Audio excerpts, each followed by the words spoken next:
had them with the, some of our other commissions. We've had them with the school district.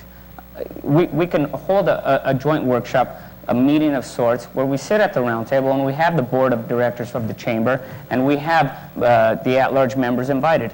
Our workshops are always invited, are always open to the public. And this could be one way that we could get together and have specific meetings and have discussion and dialogue take place, where we're sitting down with the directors of the chamber as well as the council and the members and all parties be involved, that they be invited. Thank you.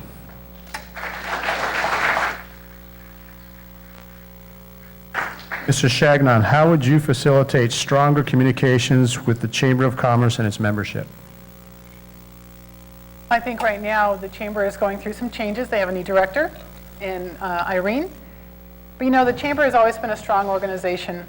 I think back to the Sharon Lewises. I think back to the Leo Nassers. I think back to the people that were the core of the Chamber of Commerce. And what was it about then? It was about businesses that work together, that come together. It was about businesses that used to sponsor the Miss Azusa pageant. It was about businesses who worked together and collectively. And they worked with the city, but I don't know that they necessarily were funded by the city. And I think one of the best things that we could do as a city is to grow our chamber to where they can be self-funding, where they are not receiving funds from the city of Azusa, because many people criticize the fact that the chamber does receive funds from the city. Many people criticize that why don't they take a more advocacy role with certain things. I think the more that we as a community can foster more businesses coming in, that will allow them to grow their membership. I also believe that we need to look at the business license structure. I know it's one thing that Uriel has mentioned in the past and something that we still need to look at, but we need to have a better understanding of how our businesses, depending on their size, what type of business license that they pay.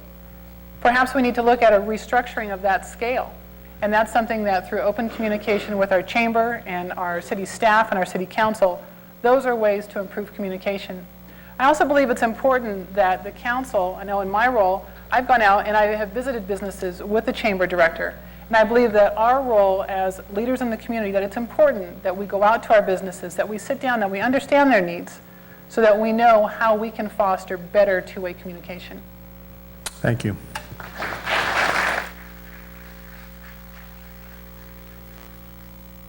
Mrs. Cruz, how would you facilitate stronger communications with the Chamber of Commerce and its membership? I would also like to see the chamber operate independently. That's the best guarantee for a healthy economy, is a free market.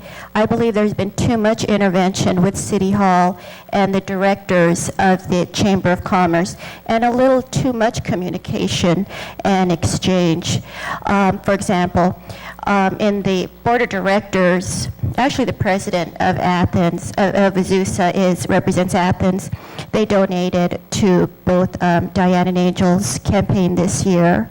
And Vulcan is also a director, and they've donated in the past to our mayor. And also the Bates Company is also on our director, and they donated to Angel for his campaign, and they also donated to our mayor, but she indicated that contribution as Azusa LLC, but it is, for everyone's information, the Bates Company. So there is very good communication so far with the Chamber of Commerce and our City Council. I'd like to see more independence. Okay, I'm going to, first time I'm going to do this. Ma'am, if you could kind of just hold down your excitement, please. Okay, thank you. I appreciate that. Mr. Macias, how would you facilitate stronger communications with the Chamber of Commerce and its membership? By first of all, sitting down with them and having a summit.